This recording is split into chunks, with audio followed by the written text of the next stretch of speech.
I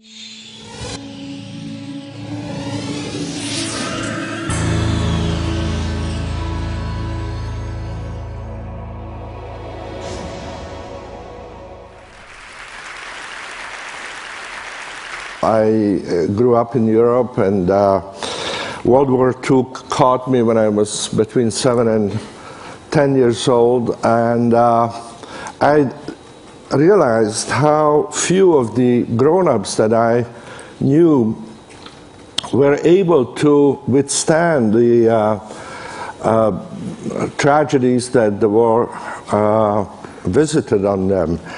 How few of them could even resemble a normal, contented, satisfied, happy life once their job, their home, their security was destroyed by the war.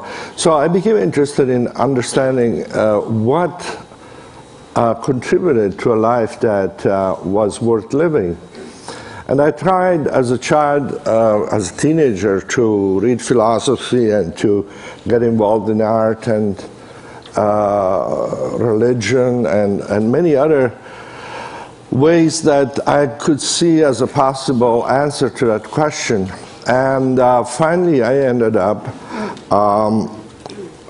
encountering psychology by chance. Actually, I was at a ski resort in Switzerland without any money to actually enjoy myself, because the snow had melted and I didn't have money to go to a movie, but I found that reading the newspapers that there was to be a presentation by someone in a place that seemed in the center of Zurich, and it was about flying saucers he was going to talk. And I thought, well, since I can't go to the movies, at least I will go for free to listen to flying saucers.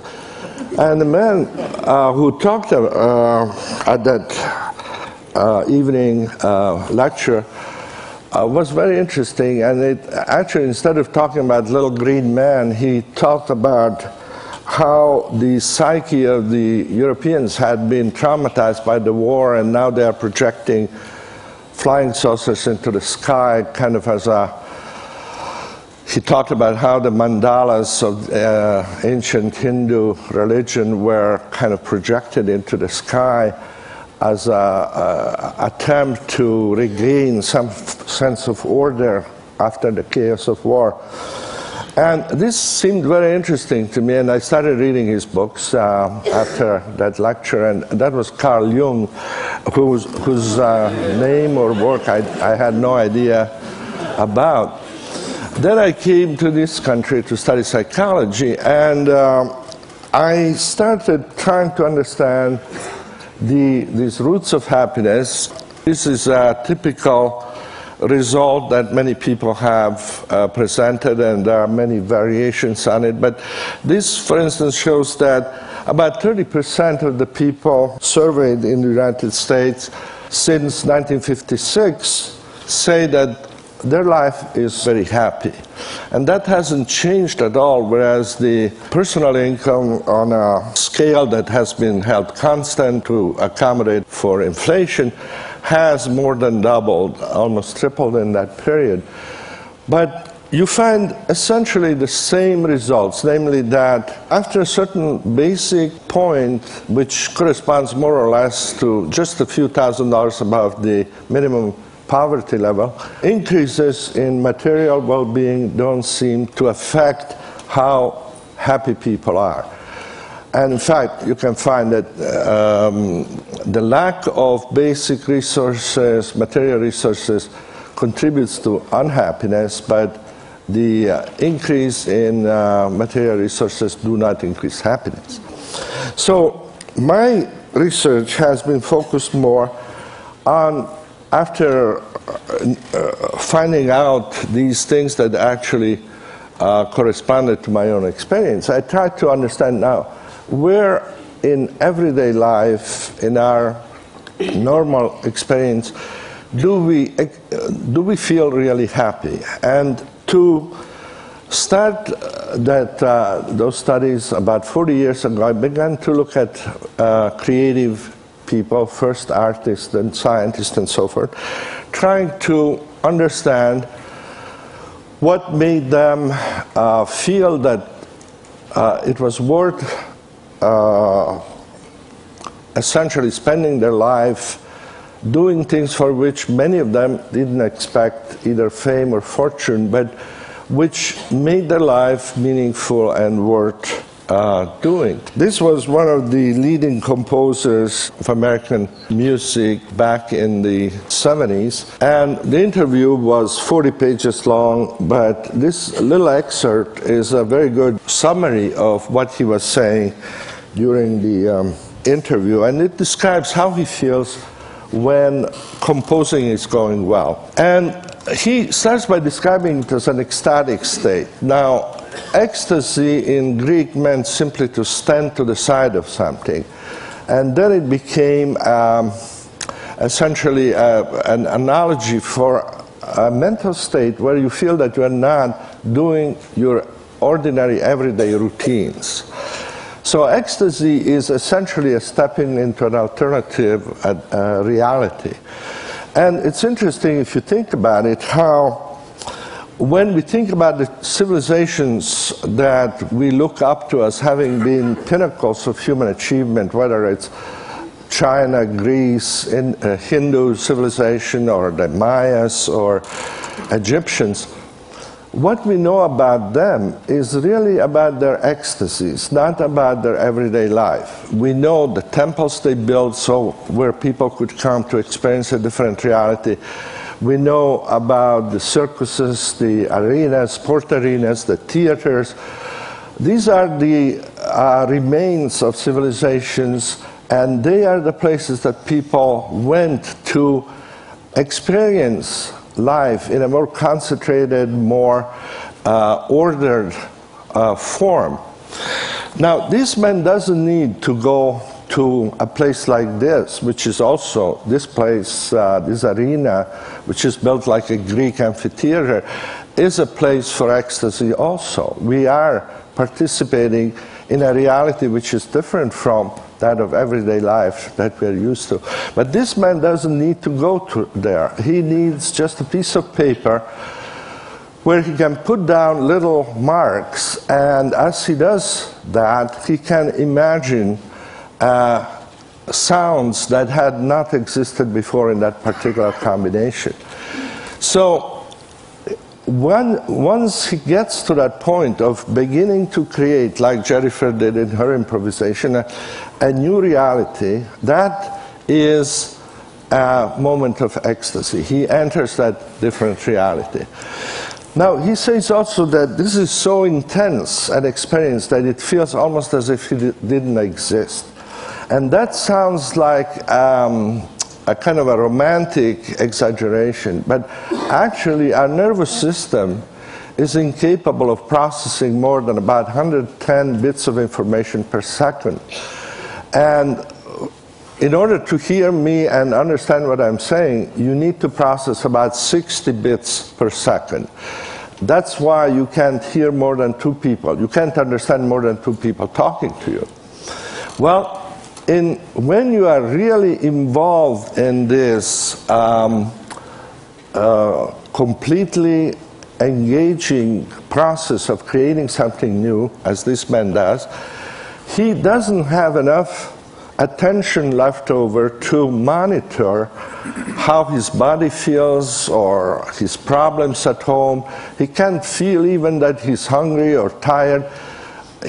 His body disappears, his identity disappears from his consciousness, because he doesn't have enough attention, like none of us do, to really do well something that requires a lot of concentration and at the same time to feel that he exists. So existence temporarily suspended.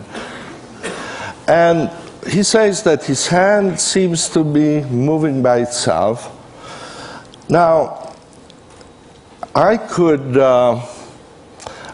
look at my hand for 2 weeks and I wouldn't feel any awe or wonder, because I can't compose.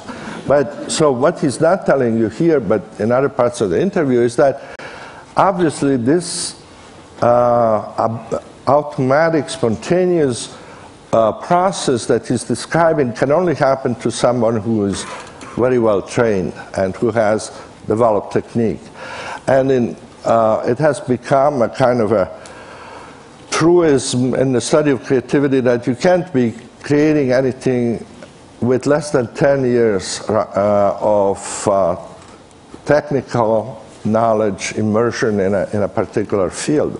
Whether it's mathematics or music, it takes that long to be able to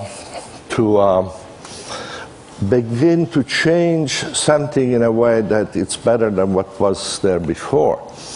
Now, when that happens, he says, the music just flows out. And because all of these people I started interviewing, this was an interview which is over 30 years old, so many of the people describe this as a spontaneous flow that I call this type of experience the flow experience. And it happens in different realms. For instance, a poet describes it in this form. This is by a student of mine who interviewed some of the leading writers and poets in the United States, and it describes the same effortless, spontaneous feeling that you get when you enter into this ecstatic state. This poet describes it as opening a door that floats up in the sky. Very similar description to what Albert Einstein gave as to how he imagined the forces of relativity when he was struggling with trying to understand how it worked.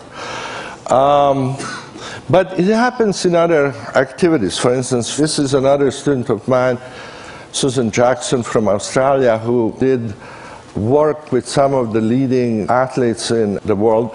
And you see here in this description of an Olympic skater the same essential description of the phenomenology of the inner state of the person. You don't think, it goes automatically. You merge yourself with the music and so forth. It happens also actually in the most recent book I wrote called Good Business, where I interviewed some of the CEOs who have been nominated by their peers as being both very successful and very ethical, very socially responsible. You see that these people define success as something that helps others and at the same time makes you feel happy as you are working at it. And like all of these successful and responsible CEOs say, you can't have just one of these things to be successful. If you want a meaningful job and successful job, Anita Roddick is another one of these CEOs we interviewed. She is the founder of Body Shop, the cosmetic, kind of natural cosmetic thing. It's kind of a passion that comes from doing the best and having flow while you're working. This is an interesting little quote from Masaru Ibuka, who was, at that time, starting out Sony without any money, without a product. They didn't have product, they didn't have anything, but they had an idea. And the idea he had was to establish a place of work where engineers can feel the joy of technological innovation, be aware of their mission to society, and work to their heart's content. I couldn't improve on this as a good example of how flow enters the workplace. Now, when we do studies, we have, with other colleagues around the world, done over 8,000 interviews of people, from Dominican monks to blind nuns to Himalayan climbers to Navajo shepherds who enjoy their work. And regardless of the culture, regardless of education or whatever, there are these 7 conditions that seem to be there when a person is in flow. There's this focus that once it becomes intense, leads to a sense of ecstasy, a sense of clarity. You know exactly what you want to do from one moment to the other. You get immediate feedback. You know that what you need to do is possible to do, even though difficult. and sense of time disappears, you forget yourself, you feel part of something larger. And once those conditions are present, what you're doing becomes worth doing for its own sake. In our studies, we represent the everyday life of people in this simple scheme, and we can measure this very precisely, actually, because we give people electronic pagers that go off 10 times a day, and whenever they go off, you say what you're doing, how you feel, where you are, what you're thinking about. And two things that we measure is the amount of challenge people experience at that moment and the amount of skills that they feel they have at that moment. So for each person, we can establish an average, which is the center of the diagram. That would be your mean level of challenge and skill, which will be different from that of anybody else. But you have a kind of a set point there, which would be in the middle. If we know what that set point is, we can predict fairly accurately when you will be in flow, and it will be when your challenges are higher than average and skills are higher than average. And you may be doing things very differently from other people, but for everyone, that flow channel, that area there, will be when you are doing what you really like to do. Play the piano, probably. Be with your best friend. Perhaps work, if work is what provides flow for you. And then the other areas become less and less positive. Arousal is still good because you are over challenged there. Your skills are not quite as high as they should be, but you can move into flow fairly easily by just developing a little more skill. So arousal is the area where most people learn from, because that's where they are pushed beyond their comfort zone, and that to enter, going back to flow, then they develop higher skills. Control is also a good place to be, because there you feel comfortable but not very excited. It's not very challenging anymore. And if you want to enter flow from control, you have to increase the challenges. So those two are ideal and complementary areas from which flow is easy to go into. The other combinations of challenge and skill become progressively less optimal. Relaxation is fine, you still feel okay. Boredom begins to be very aversive, and apathy becomes very negative. You don't feel that you're doing anything, you don't use your skills, there's no challenge. Unfortunately, a lot of people's experience is in apathy. The largest single contributor to that experience is watching television. The next one is being in the bathroom sitting. And then, even though sometimes watching television about 7 to 8% of the time is in flow, but that's when you choose a program you really want to watch and you get feedback from it. So the question we are trying to address, and I'm way over time, is how to put more and more of everyday life in that flow channel. And that is the kind of challenge that we are trying to understand. And some of you obviously know that how to do that spontaneously without any advice, but unfortunately a lot of people don't. And that's what our mandate is, in a way, to do. Okay? Thank you.